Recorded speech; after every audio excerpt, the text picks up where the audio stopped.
Assalamualaikum warahmatullahi wabarakatuh. Sudah kita belajar tentang sel, ya.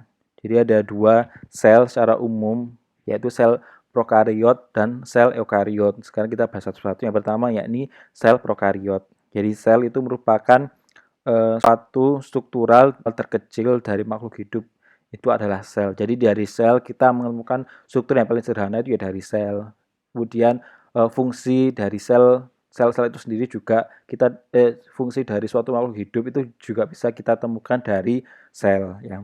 Untuk sel prokariotik ini salah satunya adalah bakteri, ya, contohnya. Jadi kita bahas tentang bakteri. Jadi pokok bahasan kita bahas ini morfologi sel bakteri, struktur eksternal sel, kemudian struktur internal bakteri.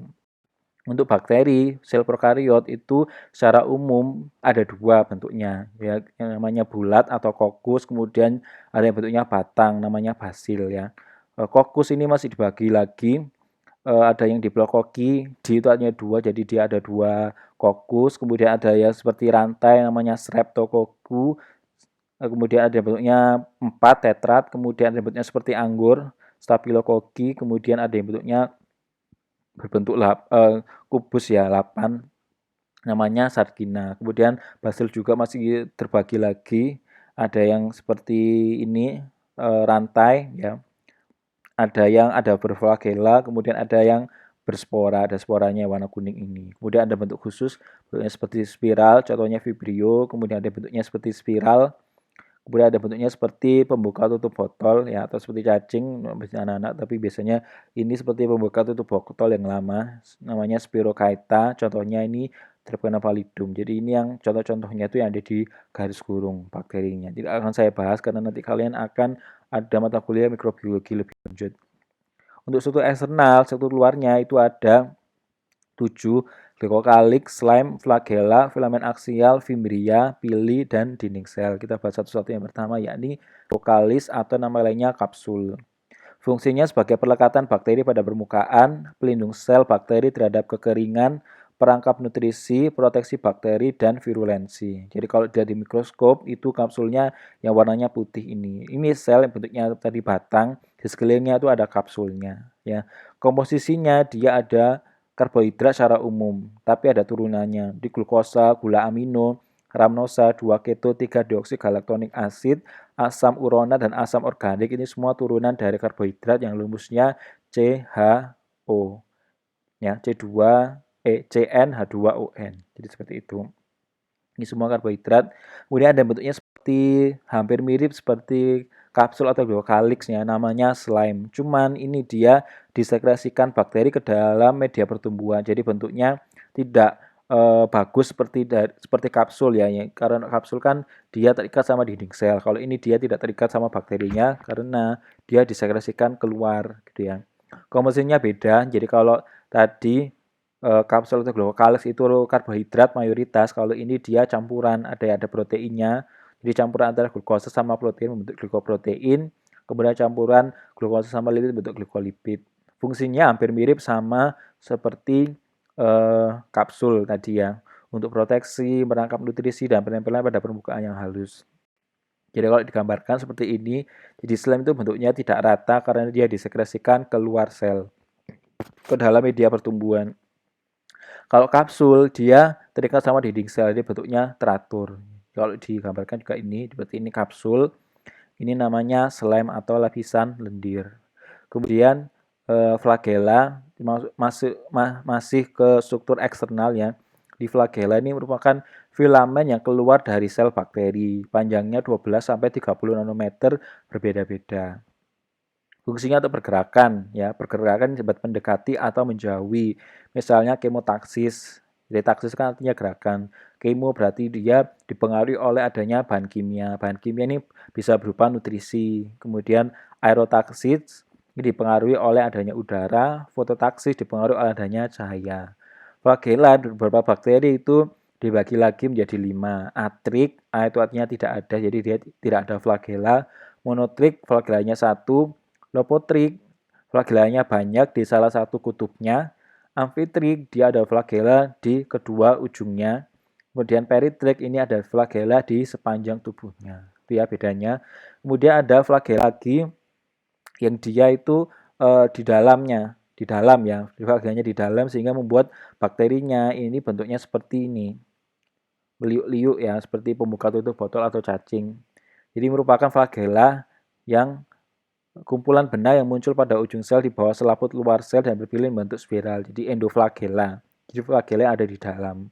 Contohnya hanya ada dua, Treponema pallidum, ini penyebab raja singa. Kemudian Lithosphaera interrogans, ini bentuknya lebih panjang dibandingkan sama Treponema. Kemudian pilinanya itu juga lebih kecil-kecil ya, beda sama Treponema pallidum. Cuman ada dua spesies ini yang memiliki endoflagella. Kemudian ada yang bentuknya Fimbria, beberapa bakteri, tidak semua bakteri ya. Ini secara umum ada yang memiliki Fimbria, yakni golongan protein yang disebut dengan lektin yang terikat pada residu gula khusus pada polisakarida permukaan sel.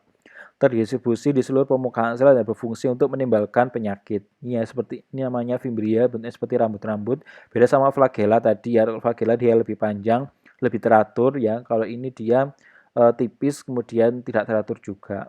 Jadi Fimbria ini panjangnya lebih panjang dari flagella dibandingkan Fimbria. Kemudian proteinnya juga beda. Kalau di flagella itu namanya protein flagellin penyusunnya. Kalau ini Fimbria komposisinya ini dari protein namanya lektin. Fungsinya beda. Kalau flagella tadi kan dia pergerakan. Kalau ini dia berfungsi untuk menimbulkan penyakit. Contohnya Neisseria gonorrhoeae. Kemudian ada namanya pili. Ini pili lebih panjang dari Fimbria. Jadi kalau diurut itu yang lebih panjang flagella, kemudian pili, kemudian Fimbria. Ini sama-sama karena dia bentuknya rambut dan berada di luar sel. Jadi kita harus tahu bedanya antara flagella, Fimbria sama pili. Jadi ya, urutan yang paling panjang itu flagella, yang kedua pili, yang ketiga Fimbria. Kemudian komposisinya juga beda. Kalau flagella, flagellin, pili namanya proteinnya pilin, kalau Fimbria tadi proteinnya namanya lektin. Fungsinya juga beda. Kalau flagella tadi pergerakan, pili tadi untuk, kalau ini pili itu untuk transfer genetik. Jadi satu DNA ke DNA lain dapat ditukarkan melalui pili. Kalau Fimbria tadi untuk menimbulkan penyakit. Kemudian yang terakhir dari struktur eksternal yakni dinding sel. Fungsinya penentu bentuk sel, pelindung sel dari kemungkinan pecah akibat tekanan air, dan pelindung isi sel dari perubahan lingkungan. Komposisinya dia karbohidrat. Jadi kalau ada kata-kata dinding sel itu secara umum tersusun atas karbohidrat. Karena karbohidrat strukturnya kaku. Ya. Karbohidrat yang menyusun dinding sel bakteri namanya peptidoglikan atau murein. Ini merupakan disakarida. Dituatnya dua, jadi dia tersusun atas dua sakarida, yakni N-asetilglukosamin atau NAG dan N-asetilmuremic acid atau NAM yang saling berikatan pada ikatan beta 14 glukosida sehingga membentuk tetrapeptida. Tetra itu artinya 4 ya. Tebalnya 10-23 nanomikro, berat keringnya 20%. Jadi ini, jadi dikatakan tadi peptidoglikan atau murein ya karbohidratnya, kemudian dia disakarida. Jadi dia ada NAM, NAG, NAM, NAG yang saling berikatan silang ini, membentuk tetrapeptida. Ini tetrapeptidanya. NAM, NAG, NAM, NAG, dia membentuk tetrapeptida. Digambarkan secara jelas, dia ada beberapa asam amino yang tersusun di antara NAM sama NAG. Gitu ini termesum. Kemudian ada jadi sama seperti manusia, bakteri juga dibagi menjadi dua jenis ya, bakteri gram positif sama bakteri gram negatif. Ini itu didasarkan pada peptidoglikannya ya. Jadi kalau positif plus kan tandanya berarti dia lebih banyak, lebih plus banyak peptidoglikan. Sedangkan gram negatif kan simbolnya kurang, jadi peptidoglikannya lebih tipis ya. Ini dia lebih tebal peptidoglikannya yang warna coklat ini ya, sedangkan ini peptidoglikannya lebih tipis. Itu salah satu perbedaannya utama itu dari tebal tipisnya peptidoglikan. Tapi ada beberapa hal lagi, kalau kalian lihat di gambar itu ada asam teikoat yang dimiliki oleh gram positif, sedangkan di gram negatif dia tidak ada. Ya, perbedaan yang kedua. Kemudian perbedaan yang ketiga, 4, 5 dan seterusnya itu hanya ada dimiliki oleh gram negatif, sedangkan di gram positif dia tidak ada. Ya, yang bertiga pori ya, porinya ada di gram negatif, gram positif dia tidak ada. Lipopolisakarida adanya di gram negatif, sedangkan di gram positif tidak ada ya. Kemudian ada lipoprotein hanya dimiliki oleh gram negatif, sedangkan di gram positif dia tidak ada. Itu ya. Jadi secara umum ada 5 perbedaan ya, dari asam teikoat, peptidoglikan, tebal tipisnya, pori, lipopolisakarida, dan lipoprotein. Sekarang disimak. Jadi untuk membedakan antara gram positif sama gram negatif itu biasanya dilakukan pewarnaan ya, pewarnaan namanya pewarnaan gram. Ini nanti akan kalian pelajari di mata kuliah mikrobiologi, tidak akan saya bahas, cuma saya untuk menentukan bakteri gram positif sama gram negatif itu dari pewarnaan. Sekarang masuk ke struktur internal. Jadi kan struktur eksternal itu struktur yang berada di luar sel bakteri, sedangkan struktur internal itu struktur yang berada di dalam sel. Ini ada 6 sitoplasma, membran plasma, daerah inti, ribosom, badan inklusi, sama endospora. Sitoplasma, plasma artinya cairan, sito artinya jaringan. Jadi dia cairan yang di dalam sel. Walaupun dia namanya cairan, airnya itu cuma 80%. Sisanya itu ada enzim, protein, karbohidrat, asam nukleat, dan lipid. Selain mengelilingi dinding sel, ini sitoplasma juga mengelilingi membran sel dan slime atau lapisan lendir tadi ya. Kemudian membran plasma, ini nanti ada cara khusus kita bahas di materi lainnya. Membran plasma tadi bentuknya membran plasma seperti ini. Namanya model mosaik fluida. Jadi dia ada fosfolipid bilayer, bilayer B itu artinya 2, jadi dia 2 lapis. Ini 1 lapis ya. Kemudian ini lapis berikutnya. Kemudian proteinnya juga dia ada 2 lapis ya. Ini yang sifatnya hidrofilik. Fil itu artinya suka, hidro itu artinya air. Jadi dia larut dalam air. Kemudian kalau hidrofobik, fobik artinya fobia, air, hidro. Jadi dia takut pada air. Jadi dia tidak larut dalam air, tapi dia larut dalam larut organik. Jadi seperti itu. Fungsinya selektif permeabel, memecah nutrien, memproduksi energi, dan tempat aksi berbagai macam antibiotik. Jadi fungsinya pertama, yang paling utama itu selektif permeabel. Jadi dia menseleksi molekul atau zat apa saja yang bisa keluar atau masuk ke dalam sel, itu ya. Kemudian ada kromosom DNA dan plasmid, mengandung kromosom bakteri dan memiliki protein like histone dan tidak dikelilingi membran inti. DNA bakteri bentuknya sirkular, artinya bulat. Kemudian selain kromosom terdapat juga plasmid yang mengandung 5-100 gen. Jadi DNA itu selain ada di kromosom, itu juga ada di plasmid ya namanya. Plasmid merupakan elemen genetik ekstrakromosomal yang dapat bereplikasi sendiri. Di plasmid biasanya yang memperantarai suatu bakteri itu resisten terhadap antibiotik. Kenal ya istilah resisten. Resistensi itu salah satunya bakteri itu memiliki plasmid. Ya. Jadi sama-sama ini kromosom, ini plasmid ya, sama-sama dia memiliki DNA. Kemudian ke ribosom, fungsinya untuk sintesis protein. Ribosom pada prokariot, contohnya bakteri itu 70S. S itu dari kata Svedberg ya. Jadi ada 2 subunit, 30S sama 50S. Ini subunit besar yang biru, yang kuning subunit yang kecil. Kemudian badan inklusi untuk menyimpan nutrisi ya. Nutrisinya apa saja yang disimpan? Bisa glikogen, metafosfat, anorganik, asam polihidroksibutirat, dan belerang. Ini gambarnya seperti ini, yang ini PHB ya, polihidroksibutirat tadi. Kemudian ini bentuknya butirat ya, kemudian yang ini juga bentuknya trapesium, ini juga ini merupakan nutrisi yang disimpan di badan inklusi. Kemudian ini yang disimpan sulfur yang warnanya kuning-kuning, ini pada bakteri. Kemudian terakhir namanya endospora atau resting cell. Jadi bakteri itu kalau dalam keadaan yang mencekam, untuk dia tumbuh dia dapat membentuk endospora ya. Tapi ini hanya 2 genus saja yang bisa memproduksi endospora, ini Bacillus sama Clostridium, termasuk bakteri gram positif ya.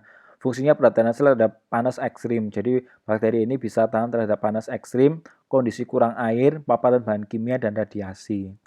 Komposisinya merupakan asam dipikolinat mencapai 5-10% berat kering endospora. Ya, jadi strukturnya ada 3, inti atau core itu sitoplasma terdehidrasi. Jadi cairannya yang 80% tadi, jadi sitoplasma tadi kan dikatakan 80% itu dia terdehidrasi. Jadi supaya lebih ringan gitu ya bakterinya. Kemudian ada DNA, ribosom, dan enzim. Kemudian bagian selain inti di luarnya ada korteks melapisi lapisan dinding sel. Peptidoglikan tidak saling silang. Korteksnya itu dari dinding sel tapi dia tidak saling silang. Tadi kan peptidoglikan dari bakteri itu kan umumnya dia saling silang NAM sama NAG. Kalau ini dia tidak saling silang. Kemudian selubung protein, proteinnya bersifat impermeable terhadap bahan kimiawi. Ya, jadi DNA digandakan satu menjadi dua, kemudian dia naik di bagian atas, kemudian membran plasma itu invaginasi atau masuk ke bagian dalam untuk memisahkan antara DNA yang sudah direplikasi tadi. Kemudian membran plasma yang invaginasi di sini dia akan masuk ke sini.